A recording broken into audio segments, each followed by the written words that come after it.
brother semua. Assalamualaikum warahmatullahi wabarakatuh. Kembali berjumpa dengan saya, Heads Arif dari Forum News Network. Sejumlah media secara gencar ini membuat laporan bahwa ini ada jilid 2 ya untuk penundaan pemilu dan perpanjangan masa jabatan Pak Jokowi. Dan saya juga membaca ini ada pernyataan dari Wakil Ketua P3 yang juga Wakil Ketua MPR, Pak Arsul Sani, yang menyatakan beliau juga katanya mendengar soal itu, bahwa itu masih muncul dengar di masyarakat. Tetapi di satu sisi saya juga membaca pernyataan dari anggota Komisi 2 dari fraksi Amanat Nasional, Pak Gus Pardidaus, yang menyatakan bahwa sampai sekarang Komisi 2 itu tidak pernah membahas soal penundaan pemilu. Dan bagaimana sebenarnya soal ini? Saya akan mengajak ngobrolan dengan Pak Gus Pardidaus. Assalamualaikum. Waalaikumsalam warahmatullahi wabarakatuh, Mas Heru. Gimana? Sehat? Alhamdulillah sehat. Ya. Nah, oke. Mari kita, ini kalau ngomong Komisi 2 kan kita ngomong apa yang dibahas di Komisi 2, bagaimana tahapan-tahapan pemilu dan sebagainya. Sebenarnya bagaimana sih kita memahami soal isu ini, simpang siurnya soal penundaan pemilu ini?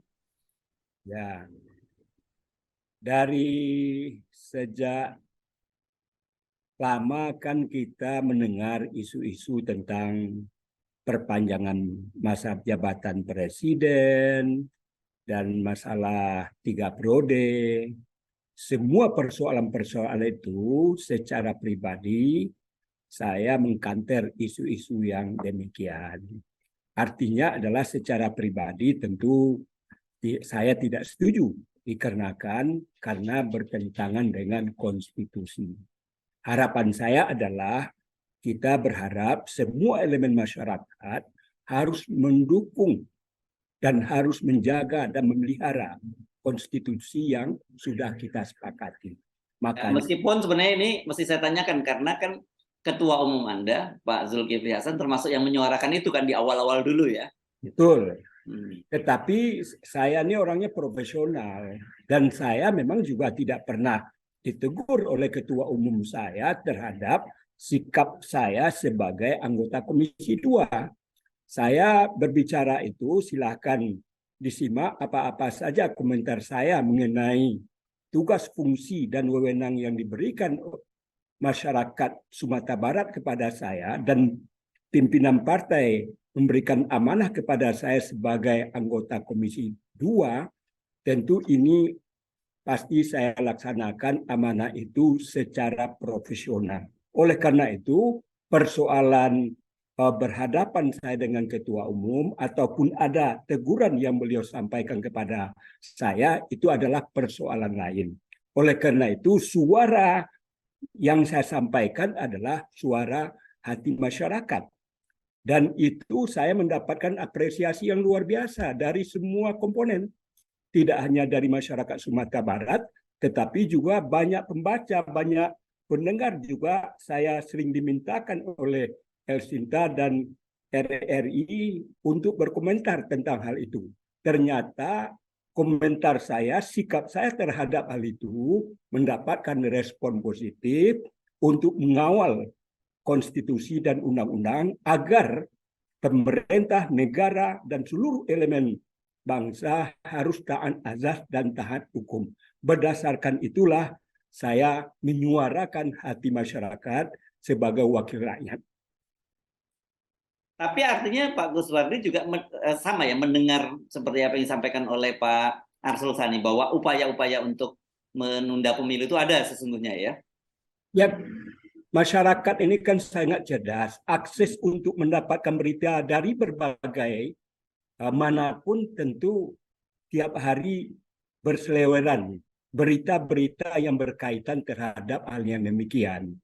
Sehingga ada yang mendukung, ada yang menolak, dan lain sebagainya. Oleh karena itu, saya sebagai anggota Komisi 2 yang saya katakan, saya alhamdulillah orang yang sangat paling rajin rapat dan nyaris tidak pernah rapat lewat Zoom selagi saya berada di Jakarta. Dan insya Allah juga saya adalah orang yang duluan datang dalam rapat. Kemudian insya Allah juga tidak pernah yang berkomentar menyampaikan pandangan-pandangan saya ketika rapat. Artinya yang ingin saya sampaikan adalah rasanya saya tidak pernah tertinggal ketika Komisi 2 membicarakan apa saja. Begitu juga saya ini adalah juga kapoksi fraksi PAN. Tentu kalau seandainya ada rapat-rapat pimpinan bersama pimpinan dan ketua, wakil-wakil ketua Komisi 2, tentu kalau hal-hal yang bersifat strategis itu biasanya dibicarakan dulu. Pimpinan Komisi 2 melibatkan kapoksi, kemudian ada lagi namanya kalau ini ranahnya untuk juga diketahui dan dimaklumi oleh anggota komisi secara umum namanya pleno, juga saya terlibat di dua hal yang demikian. Oleh karena itu, saya selama menjadi anggota DPR RI dan diamanahkan oleh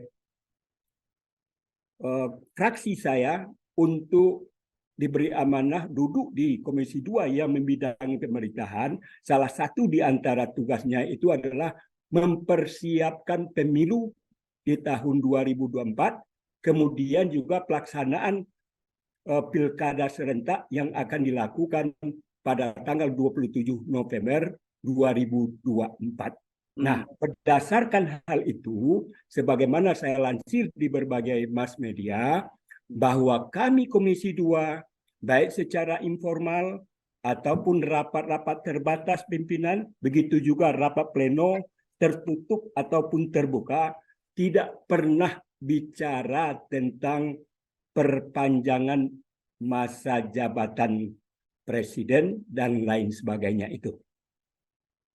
Ya, artinya ini secara legal formal ya. Kalau bicara legal formal itu pasti bicara Komisi 2 begitu ya untuk tahapan pemilu itu ya. Jadi oleh apa yang bisa dijadikan alasan bagi Komisi 2 bahwa ini tidak pernah kita bicarakan tentang perpanjangan masa jabatan, kita tetap dalam kondisi on the track, di mana kita fokus bicara bagaimana persiapan pemilu yang sudah kita tetapkan antara pemerintah, DPR, bersama penyelenggara pemilu. Di mana ketika itu memang terjadi gonjang-ganjing. Kapan pelaksanaan pemilu itu akan dilakukan? Pada awal-awalnya memang terjadi perbedaan pendapat.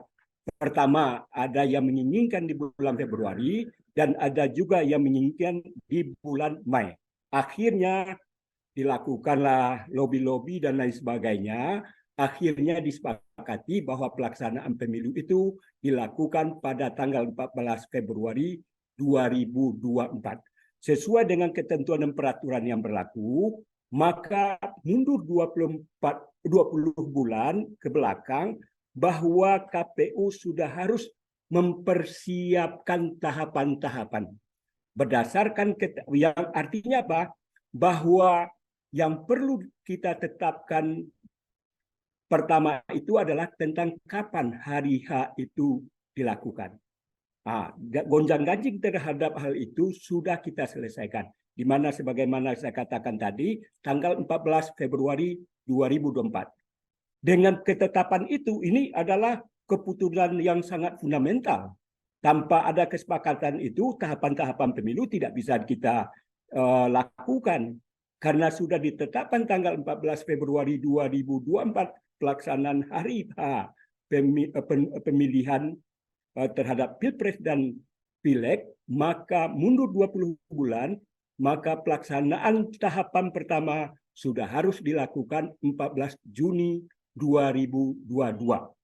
Dari tahapan-tahapan itu, alhamdulillah sampai detik ini sudah banyak progress report yang dilakukan oleh KPU terhadap apa-apa yang sudah disepakati itu. Apakah pertama tanggal 14 Februari itu merupakan tonggak sejarah terhadap persiapan pemilu 14 Februari itu adalah penyusunan rencanaan program dan penetapan anggaran. Kemudian ada apa lagi? Penyusunan peraturan KPU. Kemudian apa lagi? Pemutakhiran data pemilih dan penyusunannya. Itu tahapan-tahapannya. Berikutnya pendaftaran dan verifikasi parpol peserta pemilu. Itu kan sudah kita lalui. Apalagi pendaftaran parpol peserta pemilu, kemudian dilakukan verifikasi administrasi, kemudian verifikasi faktual, kemudian penetapan jumlah kursi dan penetapan kursi DPR RI, DPRD provinsi tadi baru diputuskan terhadap persoalan-persoalan itu. Artinya yang ingin saya sampaikan adalah kami Komisi 2 bersama pemerintah dan penyelenggara pemilu, kita tetap dalam on the track terhadap persiapan pelaksanaan pemilu itu. Tidak ada yang bergeser. Oleh karena itu, kalau ada yang mengatakan, maaf, khusus Komisi 2 tentu perlu mengklarifikasi, perlu menjelaskan kepada masyarakat kalau ada seandainya gonjang-ganjing terhadap adanya penundaan itu bukan berada pada ranahnya DPR, khususnya Komisi 2 yang membidangi tentang pelaksanaan pemilu itu. Oke, jadi kalau dari sisi tahapan-tahapan tadi, legal formalnya semua beres. Termasuk soal anggaran juga semua itu sudah beres ya urusannya ya? Ya, contohnya di tahun 2022 memang persoalan anggaran ini kan sesuai dengan himbauan Pak Presiden, bagaimana Pak anggaran itu para kementerian dan lembaga harus melaksanakannya secara efisien dan efektif. Dimanapun dan siapapun pemakai anggaran, saya 3 periode di DPRD Sumbar, itu selalu saja para kepala dinas dalam hal ini di DPR kementerian dan lembaga berupaya untuk menaikkan anggarannya. Lalu memang di tahun 2022 itu pihak KPU meminta anggarannya adalah 13 T lebih, tetapi diakomodir hanya sekitar 3,6 T. Tetapi ketika saya dialog dengan Pak Menteri Dalam Negeri, saya kebetulan sedang berduaan dengan beliau, apakah tidak mengganggu terhadap proses-proses pelaksanaan tugas dan tanggung jawab daripada KPU. Langsung beliau menelpon Pak Sekjen bahwa sesuai dengan arahan Pak Presiden supaya dilakukan efisiensi dan efektivitas itu, maka ada beberapa hal. Saya juga kaget ketika itu. Anggaran yang diusulkan 13 T lebih, yang diakomodir cuma 2,4, tidak sampai 20%. Di dalam RDP saya sampaikan, apakah pemerintah tidak serius ini dalam melaksanakan persiapan pelaksanaan pemilu yang akan kita lakukan 14 Februari 2024. Ada semacam kekhawatiran saya ketika itu. Ini betul-betul ada upaya keinginan dari pihak pemerintah untuk dalam tanda kutip menunda pelaksanaan pemilu. Tetapi setelah dilakukan kajian mendalam terhadap pemakai anggaran, ternyata ada hal-hal yang bisa kita lakukan efisiensi dan efektivitas itu. Salah satu di antaranya contoh KPU mengajukan pembelian mobil yang nilainya 256. Kenapa tidak dimanfaatkan mobil yang lama? Kemudian pengadaan kantor dan gudang. Lalu saya bilang kepada Pak Menteri, supaya terjadi efisiensi dan efektivitas, kenapa Pak Menteri sebagai pembina kepala daerah berbisik kepada Bupati Wali Kota agar mereka itu mempersiapkan, menyediakan apa yang dibutuhkan oleh KPU. Contoh sekretariat, bagaimana banyak kantor-kantor yang barangkali yang tidak termanfaatkan lalu diserahkan kepada KPU. Apakah sifatnya pinjaman dan lain sebagainya. Begitu juga tentang gudang. Akhirnya apa? Ternyata setelah 2,4 yang disetujui oleh Menteri Keuangan bersama Bappenas, akhirnya memang penambahan yang diminta itu adalah 1,6. Artinya penambahan anggaran itu bisa dimanfaatkan oleh KPU dan tidak mengganggu program-program mereka di tahun 2022 itu. Artinya terjadi efisiensi dan efektivitas dengan cara mengajak kerjasama antara Menteri Dalam Negeri bersama kepala daerah dalam rangka memfasilitasi kebutuhan-kebutuhan yang diharapkan oleh KPU itu. Itulah cara-cara yang kami lakukan dalam rangka penghematan anggaran akibat pandemi COVID, di mana hampir seluruh kementerian dan lembaga uangnya itu lebih banyak dimanfaatkan untuk kebutuhan kemanusiaan akibat daripada pandemi COVID itu. Sehingga kekhawatiran kita terhadap bahwa pilkada apakah pileg dan pilpres itu kesannya mau ditunda, ternyata pemerintah mampu juga memfasilitasi, dan KPU ketika saya dialog dengan beliau ternyata sesuai dengan kebutuhan anggaran yang dibutuhkan dari perencanaan dan program yang mereka sampaikan. Jadi artinya pokoknya dari semua lini, dari sisi aturan yang berkaitan dengan Komisi 2 ini clear, tidak ada celah untuk melakukan penundaan pemilu gitu ya. Ya, sebagaimana saya katakan tadi, kami Komisi 2 baik secara informal ataupun rapat-rapat kecil ada upaya-upaya, tidak ada upaya-upaya untuk melakukan penundaan. Pertama, sebagaimana saya katakan tadi, bahwa anggaran yang dibutuhkan 13T tahun 2022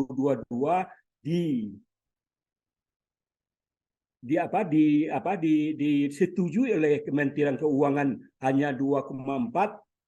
Saya ketika itu juga ada feeling ini, wah ini ada indikasi bahwa pemerintah untuk ada upaya melakukan penundaan. Tetapi setelah kita lakukan kajian mendalam dan kita lakukan negosiasi dengan Pak Menteri, apa kebutuhan yang sebetulnya dibutuhkan oleh KPU itu.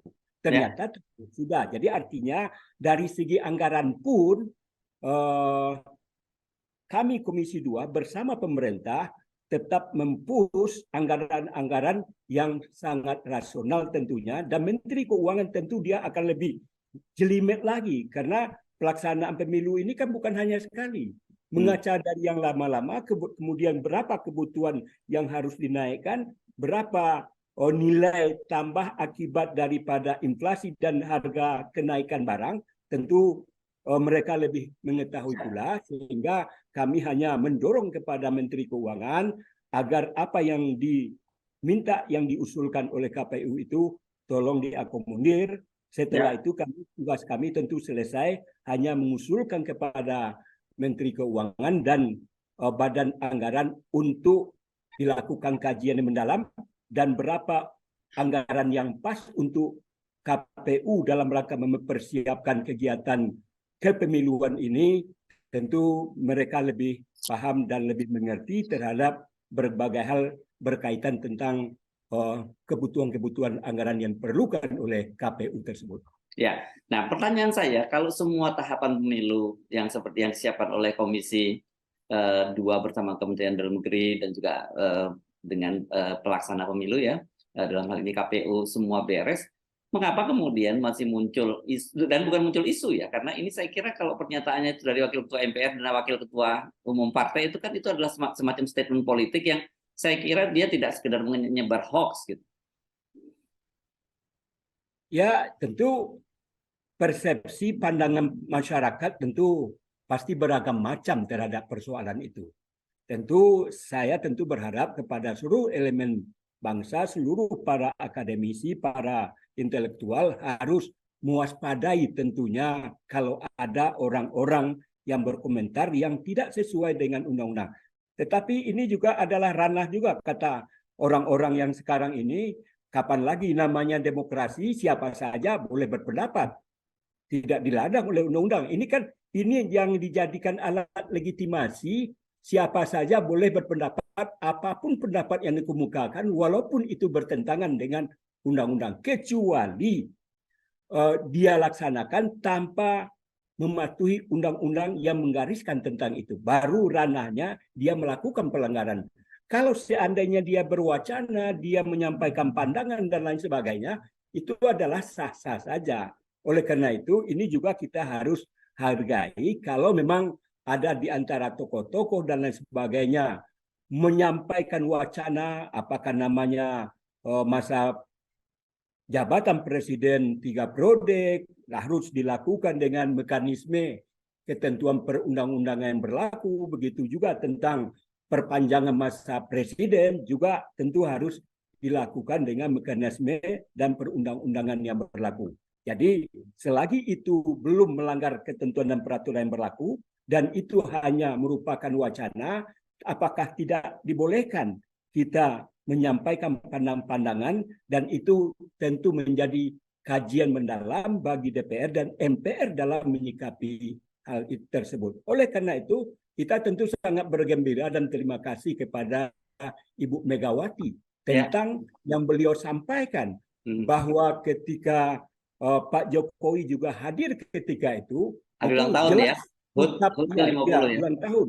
Sikap Ibu Mega sebagai partai terbesar di DPR itu menandakan bahwa untuk merubah undang-undang dasar, di mana undang-undang dasar itu bisa saja revisinya itu, amandemen undang-undang itu bisa saja masuk ke ranah masa periodisasi 3 periode, tetapi beliau sudah menutup pintu tentang hal ini.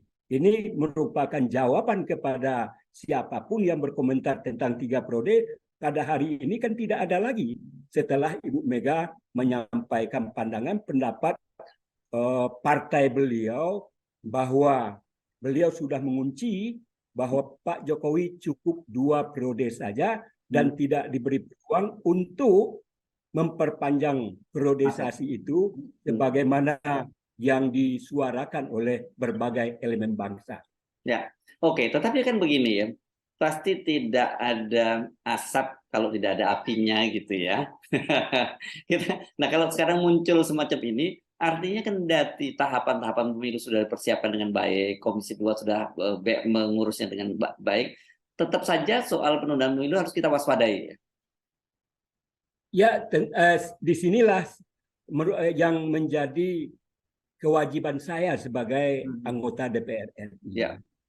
Mana untuk melakukan regulasi terhadap sebuah undang-undang dan kebijakan dan lain sebagainya berkaitan terhadap masalah pemilu adanya kan di Komisi 2. Oleh karena itu, salah satu bentuk yang ingin saya sampaikan kepada masyarakat, jangan ada pula kesan dari para elemen bahwa ini gorengan daripada Komisi 2 yang membidang itu. Ini jelas, saya bantah itu. Bahwa baik saya pribadi ataupun fraksi-fraksi yang ada di Komisi 2, begitu juga anggota Komisi 2 itu tidak pernah membicarakan dan tidak pernah juga apalagi menyepakati. Nah, oleh karena itu, sebagaimana saya katakan, kalau memang ada di para tokoh-tokoh yang menyampaikan perpanjangan, itu kan hak mereka juga untuk menyuarakannya. Persoalan yang sekarang adalah apakah ada celah, apakah ada momen atau dan lain sebagainya, upaya-upaya untuk ke arah itu. Ini kan di luar dari ranah Komisi 2 yang punya kompetensi terhadap persoalan tersebut.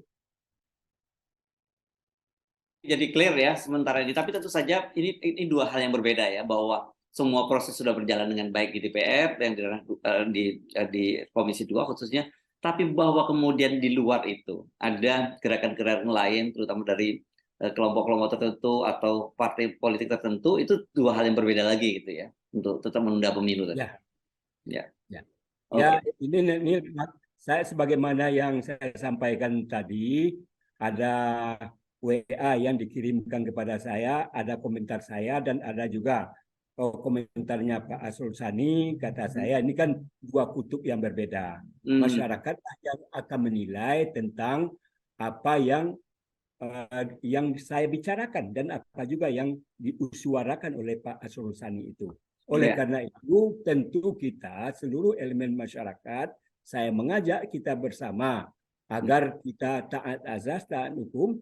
Kita ini adalah negara hukum, tentu taat dan patuh kepada peraturan dan perundang-undang yang berlaku. Kalaupun sebagaimana juga dilansir oleh berbagai media terhadap adanya upaya-upaya yang dilakukan oleh siapapun, sebagaimana juga dijawab oleh Pak Mahfud MD, mereka sah-sah saja menyampaikan itu adalah merupakan wacana dan belum merupakan gerakan ke arah pelaksanaan daripada melanggar undang-undang selagi belum itu merupakan kegiatan yang mengarah kepada eksekusi daripada sesuatu yang bertentangan dengan undang-undang, itu adalah merupakan namanya negara demokrasi, dan itu diberikan ruang untuk berkomentar dan berpendapat. Tentu ini adalah juga bagian daripada para akademisi, para pengamat untuk mengkaji, mendalami, dan mencarikan bagaimana ke depan bangsa dan negara dalam menghadapi pergantian terhadap kepemimpinan para presiden ke depan. Ini akan merupakan suasana baru yang kita dapatkan, yang selama ini kan tidak pernah. Zaman Pak SBY, zaman sebelumnya Ibu Megawati dan lain sebagainya, kan tidak ada gonjang-ganjing yang seperti ini. Tetapi baru kita rasakan adalah di momen masa periode kedua Pak Jokowi, kenapa ini muncul dan apa yang harus kita antisipasi, sehingga gaung-gaung yang semacam ini tentu juga harus kita waspadai. Terima kasih Pak Gus Firdaus, anggota Komisi 2 dari fraksi Partai Amanat Nasional. Ini dapilnya Sumatera Barat, ya? Nah, Sumbar 2. Sumbar 2. Yes. Terima kasih. Assalamualaikum warahmatullahi wabarakatuh. Terima kasih. Waalaikumsalam warahmatullahi wabarakatuh. Mas Harsiono yang luar biasa. Ya, terima kasih.